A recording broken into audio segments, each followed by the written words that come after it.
Soy David Cot, presentador de la Historia de España, y este es el episodio 9, llamado Bajo Imperio y Cristianismo en Hispania.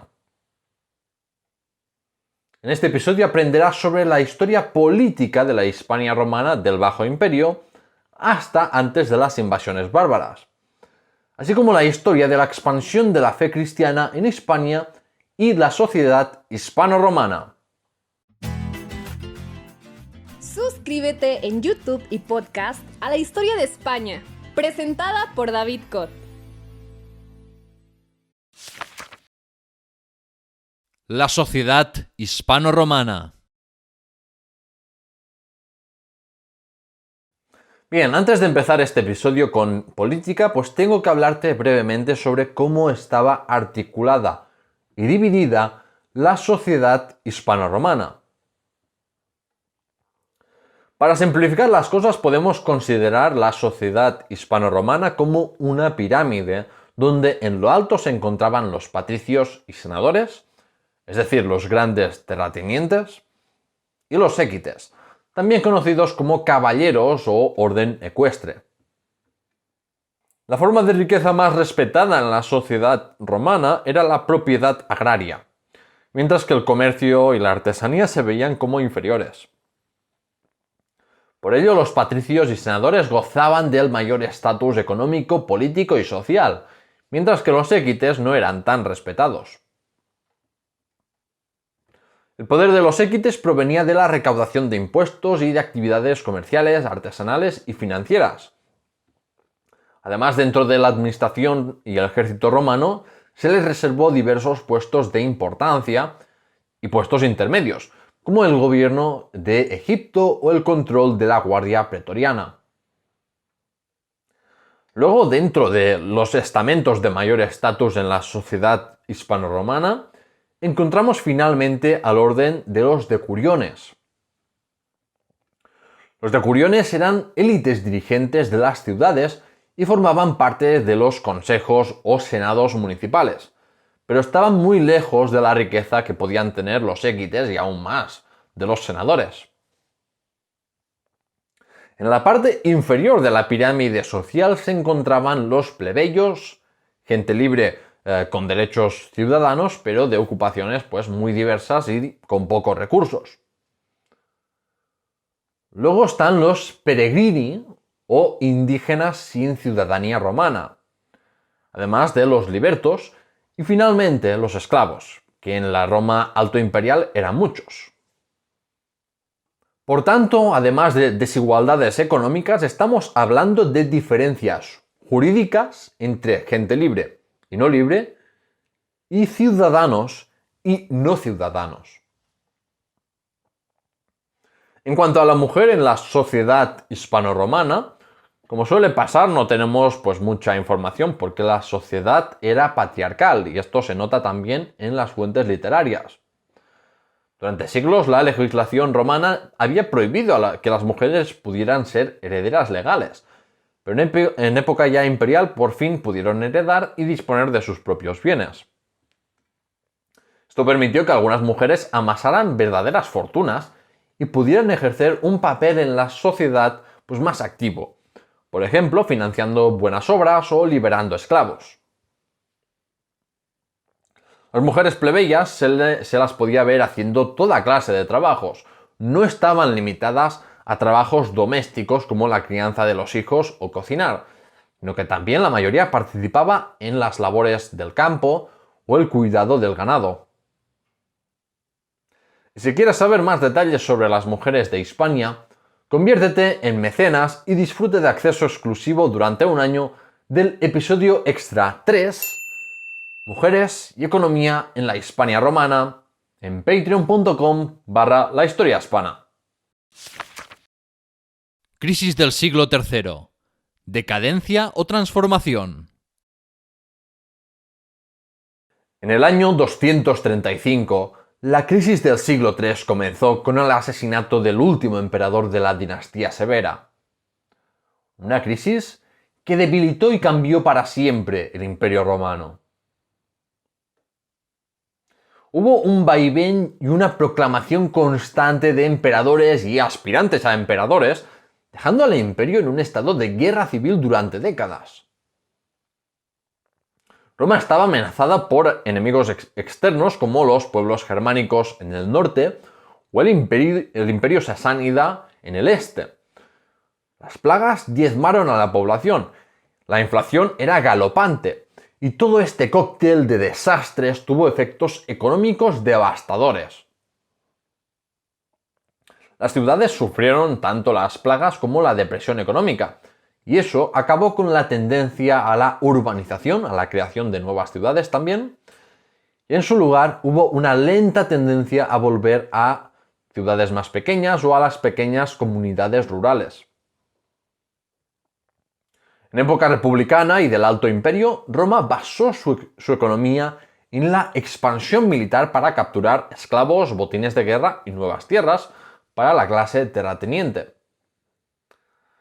Pero la expansión difícilmente podía continuar y el enorme aparato militar romano era muy caro de mantener. Además, como había menos esclavos, se volvieron más caros, por lo que los terratenientes dejaron de utilizarlos y en su lugar utilizaron a agricultores que pagaban a los terratenientes por el arrendamiento de sus tierras para cultivarlas y para su protección. Este fue el germen de la propiedad de la tierra medieval, porque los agricultores libres se convirtieron en lo que se conoce como colonus. Perdieron su libertad de trasladarse a otras tierras y su condición de semiesclavitud o de servidumbre se convirtió en hereditaria. Política y militarmente, la clase senatorial tradicional fue reemplazada por ecuestres y nuevos senadores que provenían de familias de élites enriquecidas. Así que vemos movilidad social en esta época de transformaciones. Eso era lo que estaba ocurriendo en todo el Imperio Romano. Pero ¿qué estaba ocurriendo específicamente en Hispania? Cabe destacar que las consecuencias negativas de la anarquía militar no eran tan evidentes en Hispania como en otras regiones. La razón es que Hispania no fue nunca escenario de las batallas de las guerras civiles y además ya estaba estancada económicamente desde el reinado de la dinastía Severa. Pero aparte de la crisis económica y los cambios sociales, los pueblos germánicos entraron por primera vez en la península ibérica. En el año 258, miles de francos y de alamanes de Germania penetraron en la Galia, devastando y saqueando todo lo que encontraban a su paso. Hispania había disfrutado de paz durante más de un siglo, mientras las batallas de las guerras civiles ocurrían en otras regiones, por lo que las ciudades no estaban debidamente fortificadas. Sabiendo que Hispania podía ser el próximo objetivo de los francos, algunas ciudades fueron capaces de construir fortificaciones y, de hecho, la tendencia a amurallar poblaciones empezó en este periodo también. Lo peor era que desde la dinastía Severa pocos hispanoromanos servían en el ejército, así que no estaban preparados de modo alguno. Los francos finalmente cruzaron los Pirineos y saquearon y arrasaron en buena medida el litoral catalán y levantino. La historiografía tradicional hablaba de una destrucción muy generalizada de muchas ciudades de Hispania, pero a raíz de investigaciones recientes, ese no parece que fuera el caso, y por tanto no hay que exagerar los efectos negativos de estas incursiones.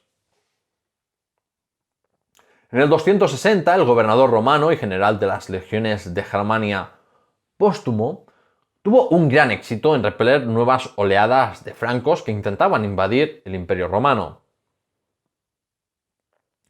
En una época de caos como la crisis del siglo III, pues muchos vieron en él el líder que podía asegurar su protección y supervivencia.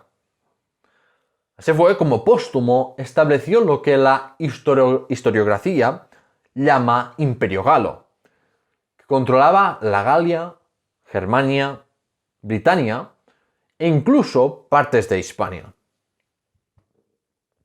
Parece ser que algunos gobernadores de Hispania mostraron lealtad a Póstumo, pero eso sí, la mayoría de Hispania siguió leal a los emperadores que gobernaban en Roma. Para aclararlo, se considera que Póstumo creó un estado separado porque no intentó conquistar Italia y creó instituciones separadas que emulaban a las romanas. Más tarde, el emperador Aureliano reconquistó el imperio galo en el 274, como lo hizo con el imperio de Palmira, de Oriente Próximo. Eso le valió el título de restaurador del mundo. Pero la unidad no duró mucho, porque Aureliano fue asesinado al año siguiente, lo que hizo al Imperio Romano de nuevo vulnerable a las amenazas externas. Así que otra vez miles de francos y alamanes invadieron la Galia y unos pocos parece que también asaltaron partes de Hispania. Las ciudades hispano-romanas reconstruyeron sus murallas y crearon milicias locales para hacer frente a la incertidumbre. Pero en cualquier caso, después de toda la inestabilidad del siglo III, lo que buena parte de las ciudades hispano-romanas tenían en común es que habían perdido población. Sin embargo, más que por conflictos militares, los cambios urbanos del siglo III y IV se producen por cambios socioeconómicos. Las élites urbanas, los decuriones, querían huir de los gastos y obligaciones que les representaba vivir en la ciudad. En vez de invertir en las ciudades, invirtieron su riqueza en grandes y lujosas villas rurales. Este fenómeno no solo se explica por la inestabilidad y cambios políticos, sino en gran parte también por una creciente concentración de la riqueza en pocas manos. Es decir, que cada vez había más latifundistas y menos pequeños y medianos propietarios. Otras élites hispano-romanas se mudaron a grandes ciudades de importante peso político y administrativo, debido a la mayor burocratización a nivel imperial. Y por eso, ciudades medias y poco diversificadas económicamente perdieron población. Valiosas industrias hispanas como el cultivo del aceite de oliva o la minería disminuyeron mucho su producción, a pesar de que otras como la salazón parece que se expandieron. En términos generales, muy gradualmente la economía se volvió menos orientada al mercado y más agraria, local y autárquica. Así es como Europa estaba un paso más cerca de lo que sería la economía feudal. Aquí aprovecho para comentar que hay un debate historiográfico que tiene dividido a los historiadores. Unos defienden la tesis tradicional que caracteriza el Bajo Imperio como una época de decadencia o estancamiento al menos en términos económicos, urbanos, políticos y militares, tal y como he hecho yo, con matices. Otros, como Gonzalo Bravo o Michael Kulikowski, proponen una teoría revisionista, y no digo revisionista en plan mal, que minimiza las etiquetas negativas de este periodo y en vez de hablar de crisis y de decadencia, hablan de transformaciones y de un tránsito hacia lo que se verá en siglos posteriores, hasta el punto de negar la decadencia económica y urbana. Está claro que el siglo III fue un periodo de transformaciones, pero vamos, a mí me parece que al hablar de transformaciones así se usa un poco como un eufemismo. Y particularmente no me convencen los argumentos dados por los revisionistas. No me parecen suficientemente sólidos y convincentes, al menos para Hispania, quizás no en conjunto del Imperio Romano, pero sí en Hispania. Tanto las fuentes literarias como fuentes arqueológicas evidencian una decadencia económica, la pérdida de importancia de las ciudades en favor de las villas rurales, la caída en la producción de ciertas industrias, y eso por no hablar de la inestabilidad política, social y las incursiones bárbaras. Sí que hay que matizar que los cambios de la época del Bajo Imperio se produjeron gradualmente, y no se produjo una ruptura abrupta, por lo que si se entiende crisis como cataclismo inesperado, pues no. Pero vamos, que a mí no me convence eso de negar que el Imperio Romano y Hispania estaban en decadencia en comparación con la época del Alto Imperio. Porque sí, hay regiones que sí que estaban siendo, pues, estaban en pujanza, que estaban desarrollándose más, como por ejemplo la Galia o el norte de África, muy especialmente. Pero Hispania, al menos Hispania en particular, había pasado de ser una región clave para el imperio y de gran peso político en el siglo I y II, a ser una región empobrecida y periférica del imperio. Y así también lo vieron los testimonios contemporáneos. En todo caso, te animo a investigar más sobre este debate historiográfico para ver qué posición te convence más. Origen del cristianismo en Hispania. Y hablando de transformaciones y cambios, en esta era de desesperación, una nueva religión se abrió paso para traer algo de esperanza: el cristianismo. Como sabrás, con el paso de los siglos, España y el cristianismo se convirtieron ahí en conceptos muy ligados.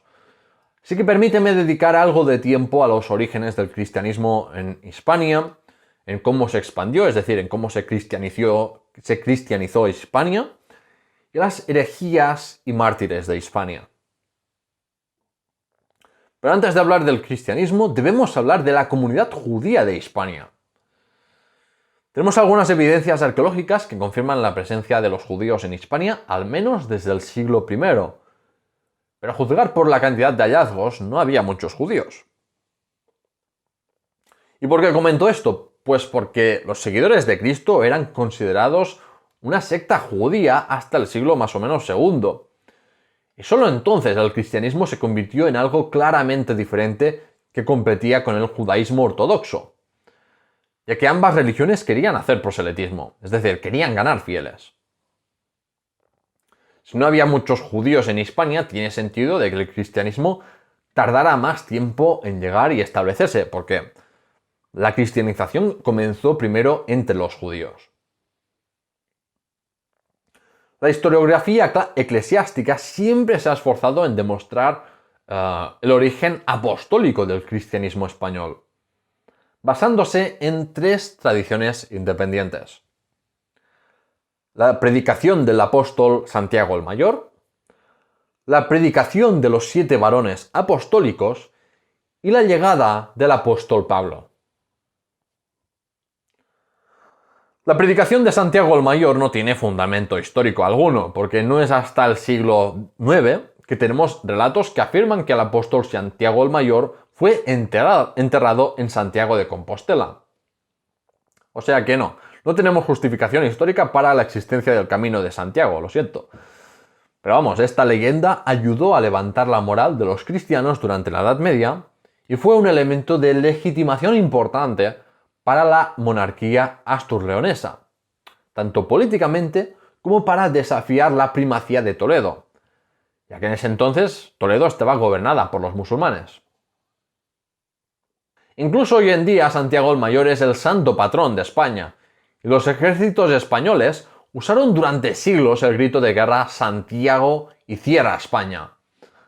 Así que su historia ha tenido mucha importancia en la conciencia nacional española, pero en términos puramente históricos es una teoría que queda descartada. La segunda tradición que he mencionado fue la predicación de los 7 varones apostólicos, que fueron 7 clérigos enviados a evangelizar Hispania. Una vez más, solo muchos siglos después de que el evento supuestamente ocurriera, tenemos noticias de estos señores, así que es muy poco probable que existieran. Y la tercera tradición sobre la llegada del apóstol Pablo de Tarso, pues tampoco es muy verosímil, aunque sí que es algo más verosímil que las otras 2. ¿Por qué? Pues porque San Pablo escribió en su epístola a los romanos que quería viajar a Hispania y empezar a hacer proselitismo. Esta epístola no es una confirmación de que realmente viajara a Hispania, solo expresa el deseo de hacerlo. Pero según el Papa Clemente I, Pablo de Tarso anunció el Evangelio de Cristo hasta los confines de Occidente. Una frase que sin duda se refiere a la península ibérica. Hay además otras menciones de este viaje en otros textos del cristianismo primitivo, lo que le da algo más de credibilidad a esta historia.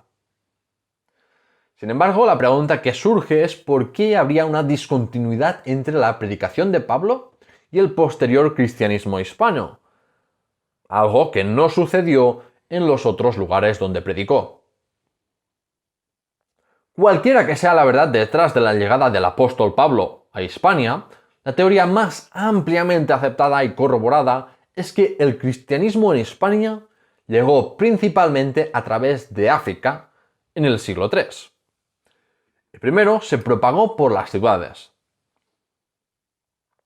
Tanto el ejército como el comercio con África tuvieron un papel muy importante en la expansión del cristianismo en tierras hispanas, porque durante la época del Imperio Romano, Hispania mantenía relaciones muy estrechas con el norte de África. Eso explicaría por qué las iglesias de Mérida, Astorga y también Zaragoza apelaron al obispo de Cartago para resolver un asunto en lugar de Roma en el siglo III. Es bueno recordar que las iglesias de los primeros cristianos eran muy independientes entre sí, pero la petición a Cartago demuestra que había una relación con las iglesias hispanas que éstas no tenían con Roma. Hay otras evidencias que refuerzan la veracidad de esta teoría. En el sínodo de Elvira, una antigua ciudad muy cercana a la actual Granada, se menciona características que solo se podían encontrar en las iglesias del norte de África. De hecho, la liturgia y la arquitectura de las primeras iglesias hispanas pues tienen características claramente norteafricanas. Sobre las persecuciones contra los cristianos no tenemos noticias de ninguna en los siglos I y II. La primera persecución cristiana que afectó a Hispania pues fue ordenada por el emperador Decio en el 250. Luego el emperador Valeriano ordenó una gran persecución y esto afectó a algunos clérigos de la iglesia hispana muy relevantes, como por ejemplo el obispo de Tarragona Fructuoso y los diáconos Augurio y Eulogio en el 259. Finalmente Diocleciano tuvo el dudoso honor de ser el último emperador romano en perseguir a los cristianos. En España, muchos se convirtieron en mártires por sus persecuciones. Fin de la crisis del siglo III. Sin embargo, también fue Diocleciano el hombre que reformó el imperio para poner fin a la crisis del siglo III, entrando así en la era del Bajo Imperio y el sistema de gobierno del dominado. Sus reformas consistieron en la división del imperio en la parte occidental y la parte oriental del imperio, como un estado con dos Augustos, y la centralización del poder en manos de un emperador cada vez más autócrata. El emperador del Bajo Imperio ya no escondía que Roma había dejado de ser una república desde hacía mucho tiempo. Instituciones como el Senado perdieron relevancia política para dar paso a una corte, como la de cualquier buen monarca. Entre otras cosas, Diocleciano duplicó el número de provincias del imperio para facilitar su gestión y reducir el poder de los gobernadores provinciales. Por eso también podemos hablar de una mayor burocratización. Además, en esta época aumentó el intervencionismo estatal en la economía y aumentó la presión fiscal para sufragar los enormes gastos militares a los que tenían que hacer frente para hacer frente así a las amenazas de Persia y del centro y este de Europa. En Hispania, Diocleciano dividió la gran provincia de Hispania Tarraconense en tres: la Hispania Galicia, la Hispania Cartaginense y una Hispania Tarraconense más pequeña. En la segunda mitad del siglo IV incluso se añadiría una provincia solamente para las Baleares. Para controlar y coordinar a los gobernadores provinciales, Diocleciano creó diócesis que agrupaban varias provincias. Y la diócesis de las Hispanias tenía la capital en Mérida, entonces una importantísima ciudad, próxima tanto al norte peninsular por la Vía de la Plata como a la Bética. La diócesis de las Hispanias no solo agrupaba las provincias de Hispania, sino también la Mauritania tingitana, es decir, las costas de Marruecos, que para Hispania era una frontera militarizada para protegerse de ataques de bereberes, como lo era la frontera del Rin para la Galia. En el Bajo Imperio también se creó una unidad aún más grande que la diócesis, la prefectura. En el caso de Hispania, esta formaba parte de la prefectura de las Galias, con capital en Arles, en el sureste de Francia.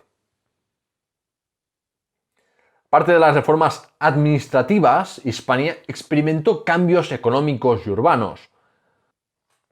Hispalis, por ejemplo, en la actual Sevilla, se convirtió en la ciudad más importante de Hispania, debido al floreciente transporte fluvial de mercancías del valle del Guadalquivir, como del aceite de oliva, el vino, los caballos o el jamón serrano.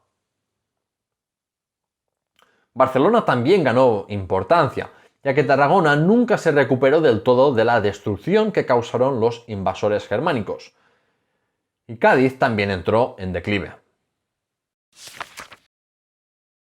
El Edicto de Milán.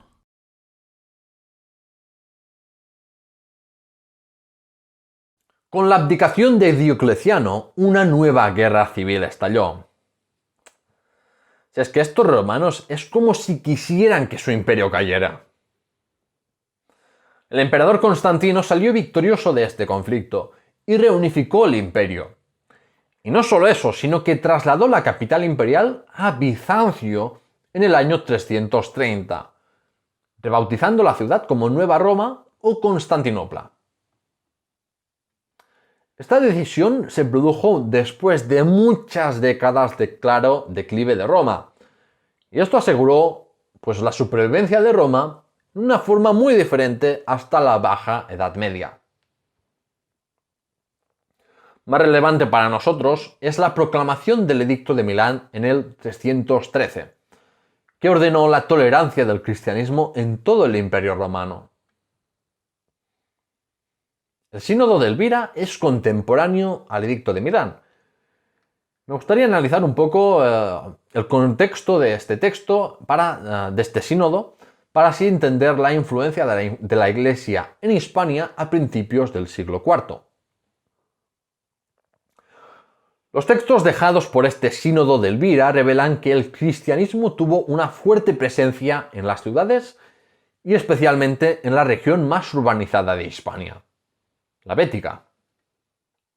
También podemos concluir que el cristianismo tenía seguidores de todas las clases sociales, desde oligarcas hasta esclavos. Las iglesias en Hispania tenían suficiente poder como para empezar a condenar algunos trabajos y comportamientos. Los líderes cristianos hispano-romanos ya mostraron preocupación en relación al judaísmo. Pero aunque el Edicto de Milán toleraba el cristianismo, el proceso de ganar adeptos no fue fácil. En el poco romanizado norte de España, el cristianismo apenas pudo difundirse hasta la época del reino visigodo. Burócratas por clérigos. Después de la muerte de Constantino, adivina qué pasó. Pues sí, el caos volvió al Imperio Romano. Numerosas guerras civiles y usurpaciones tuvieron lugar entre el 337 y el 394. Así que durante más de 50 años el imperio lo gobernó intermitentemente el caos, de nuevo, después de la desastrosa crisis del siglo III. Podría nombrar aquí a todos los usurpadores y pretendientes, pero hay pocas cosas dignas de mención de este periodo. Aparte del hecho de que el Imperio Romano se estaba haciendo el harakiri. Pero en la vertiente religiosa, sin embargo, estaban sucediendo cosas interesantes. Las decadentes instituciones romanas estaban siendo reemplazadas por iglesias cristianas, ya que éstas tenían una capacidad de influencia a nivel local que el imperio no tenía. Y además, en esta época, como la iglesia y las autoridades romanas, vemos como la iglesia y las autoridades romanas cada vez tenían una relación más estrecha. Incluso se estaban produciendo cambios urbanos y los edificios que estaban ocupando un papel central en las ciudades pasaron de ser edificios municipales de carácter secular a iglesias. La fe cristiana seguía expandiéndose, pero con la falta de una iglesia central fuerte y con el descontento de algunos contra las jerarquías cada vez más ricas y poderosas del cristianismo niceno, numerosas herejías surgieron también. En Hispania tenemos el caso del priscilianismo, un movimiento cristiano que promovía un estricto estilo de vida ascético, influido por el gnosticismo y siguiendo un poco pues, las corrientes del cristianismo primitivo. La palabra del hispano-romano prisciliano se expandió durante los años 370.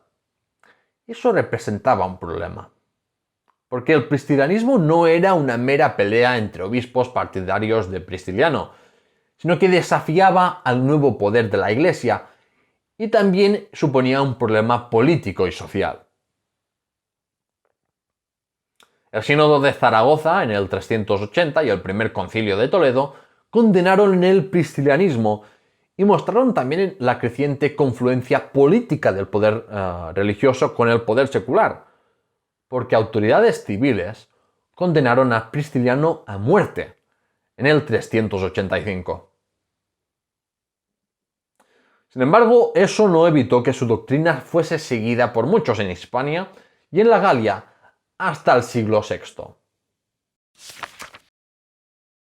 Teodosio, el fin de la unidad romana.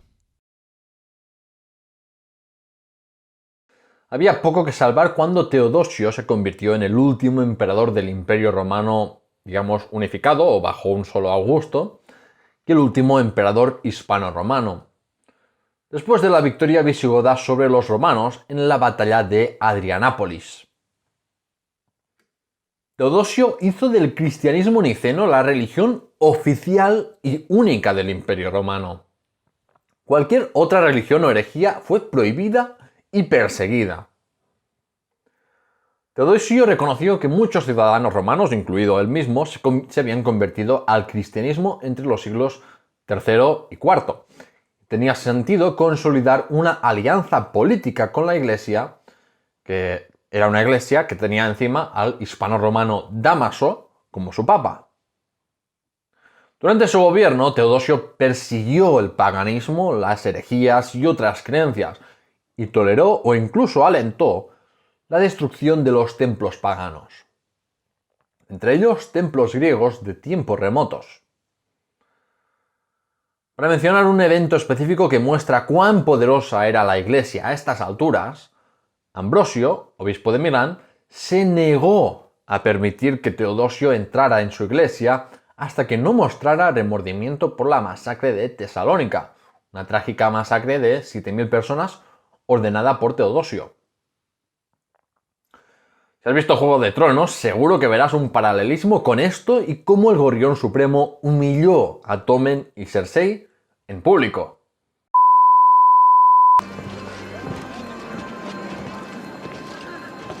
Juntos anunciamos una nueva era de armonía, una santa alianza entre la corona y la fe. Su decisión de permitir que los pueblos bárbaros germánicos se establecieran en Tracia, muy cerca del corazón del Imperio Romano, ha sido un tema de controversia durante siglos. Ciertamente fue una política que demostró cuán débil era el imperio en ese momento. ¿Pero tenía Teodosio otra alternativa? Pues probablemente no. Entre la presión que ejercían los hunos y creaban una cadena migratoria y la falta de una política exterior coherente y bien hecha de los romanos, pues cada vez más bárbaros estaban emigrando dentro de las fronteras del Imperio Romano. Comenzaron de hecho a llenar las filas del ejército romano hasta el punto de que la mayoría, o al menos el 50% del ejército romano de Occidente, era de origen germánico. He dicho que Teodosio fue el último emperador del Imperio Romano unificado. ¿Pero por qué se decidió así o ocurrió de esta manera? Pues básicamente porque viendo las décadas precedentes, Teodosio sabía que si intentaba nombrar a un único sucesor, las guerras civiles continuarían. Así que optó por dividir el imperio de una vez por todas, o al menos por el momento, aunque fue definitivo. En el oeste, Honorio, un niño de 10 años, sucedió a Teodosio en el año 395. Por razones obvias, quien gobernaba el Imperio Romano de Occidente era un regente, Estilicón, un general de ascendencia romana y vándala. Esto y el hecho de que la mayoría del ejército romano era germánico prueba lo desmilitarizada que estaba la sociedad romana en ese momento.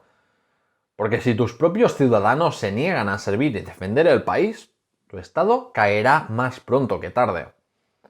Sabiendo lo poco dispuestos que estarían los españoles de defender España en caso de invasión, pues nuestro futuro también parece un poco deprimente, pero vamos, eso es otro tema. En cualquier caso, hablaré de su gobierno y el de sus sucesores en los próximos episodios.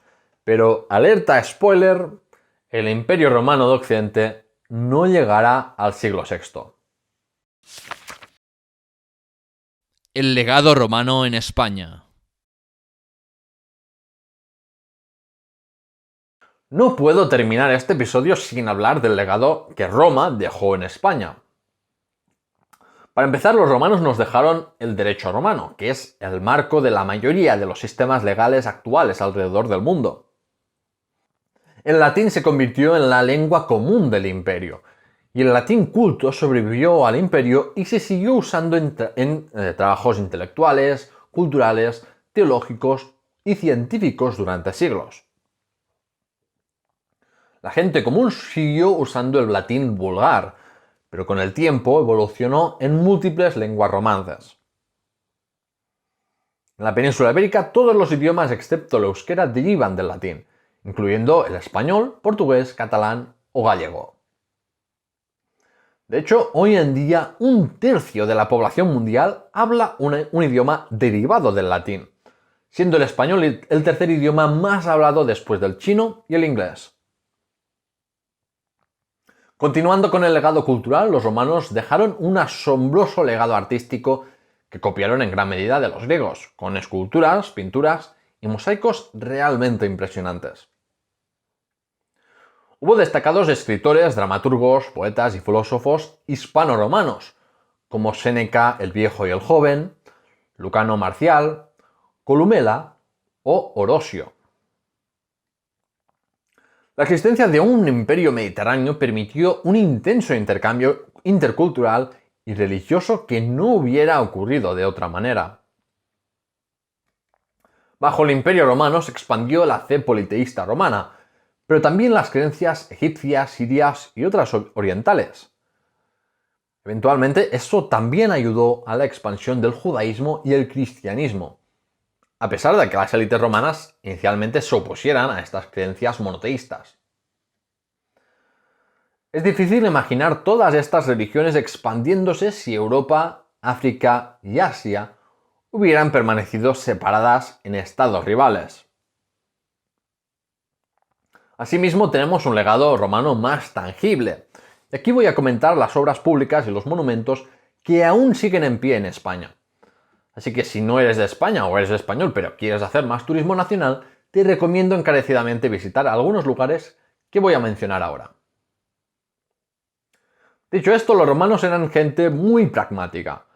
Por eso eran grandes ingenieros y realizaron grandes inversiones en obras públicas para integrar y mantener unido el imperio. Tenemos el sistema de calzadas romanas que permitía mover tropas, personas y bienes en Hispania, y más allá también. Por eso tenemos el dicho que dice que todos los caminos llevan a Roma. Es muy poco probable que el imperio hubiera sobrevivido tantos siglos sin tal red de calzadas. Durante la Edad Media y hasta los siglos XVIII y XIX, nadie en Europa invirtió en construir y mantener caminos de forma tan intensiva como lo hicieron los romanos.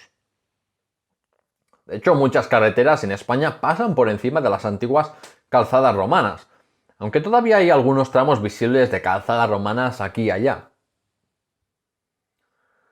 Para proporcionar agua para abastecer a las urbes, construyeron acueductos, unas obras de ingeniería civil muy impresionantes para la época. Tenemos, por ejemplo, los acueductos de Segovia, el acueducto de Las Farreras, en Tarragona, o el acueducto de Los Milagros, en Mérida, Extremadura. Los romanos construyeron anfiteatros para espectáculos y deportes, como los anfiteatros de Santiponce, Mérida, Tarragona, Segóbriga, o teatros para obras de teatro como los de Mérida, Málaga, Medellín o Zaragoza. También hay una cantidad sustancial de puentes romanos. El problema es que en la Edad Media o a principios de la moderna muchos necesitaban ser reformados y restaurados, por lo que es difícil decir hasta qué punto siguen siendo romanos. Incluso hay unos cuantos, ojo cuidado, que se llaman puentes romanos, pero se ha demostrado que se construyeron mucho después. Así que ojito que no te engañen.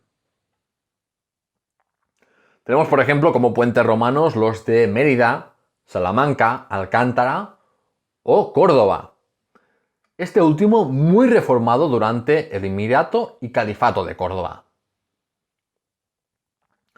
Lo mismo que ocurrió con los puentes ocurrió con las murallas romanas, y muchas murallas medievales tienen un origen romano. Se pueden visitar las murallas de Zaragoza, Tarragona o el Portal del Bisbe de Barcelona, que es la única puerta que se conserva de las murallas romanas originales. Tenemos algunos templos paganos romanos o templos dedicados al culto al emperador, como el templo de Diana en Mérida, el templo de Vic o las 4 columnas del templo de Augusto que aún se conservan escondidas en Barcelona. Los romanos también amaban los baños públicos, no solo con fines higiénicos, sino también para charlar y hacer negocios. No hay demasiados restos relevantes de las termas romanas, pero por mencionar algunos están las termas romanas de Lucentum, en Alicante, las de Lugo, las de Segóbriga o las de Caldas de Montbui.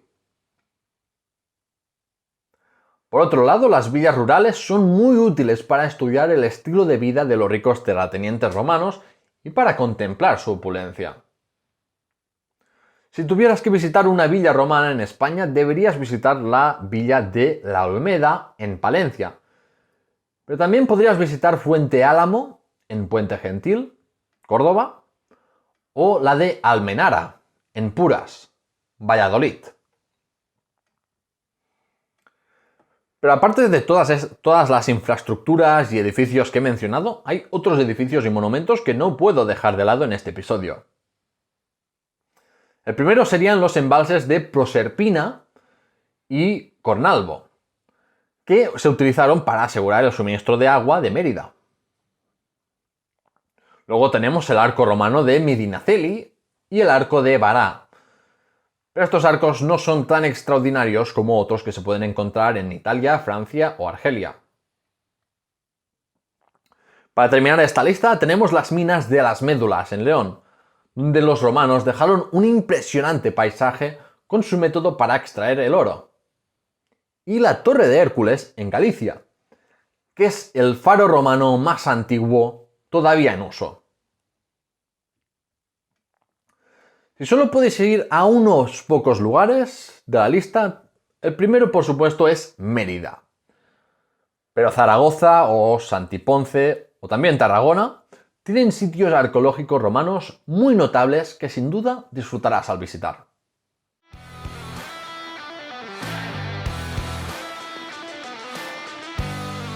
¡El veredicto!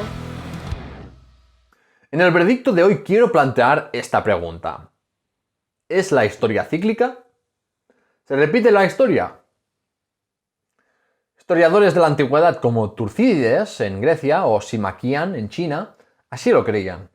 Hay muchas teorías modernas que defienden la recurrencia histórica, como la teoría del ciclo social o la teoría generacional de Strauss-Howe. Planteo esto porque algunos ven paralelismos en el declive contemporáneo de Occidente y la decadencia del Imperio Romano tardío, aunque realmente el mundo de entonces era muy diferente a la época actual en que vivimos, y sobre todo la decadencia de Occidente o la pérdida de importancia de Occidente se explica porque ya se está terminando lo que se llamaba la gran divergencia y por la globalización hay otra vez una convergencia económica. No quiero entrar en el debate eterno de si la historia es lineal o cíclica, en cambio quiero animaros a buscar información desde ambas perspectivas. Sin embargo, algo está claro. A menos que evolucionemos biológicamente, la naturaleza humana no va a cambiar. Y sí que se verán que ocurrirán eventos similares en nuevos contextos históricos y con nuevos protagonistas. Y con eso, el veredicto termina. Dicho esto, hay 2 episodios extras exclusivos para patrones relacionados con los temas que he tratado en este episodio.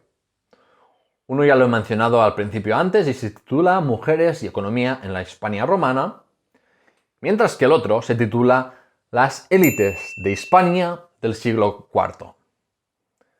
Y trata sobre el origen de las élites hispanas del Bajo Imperio, que son bastante diferentes a las vistas en el Alto Imperio.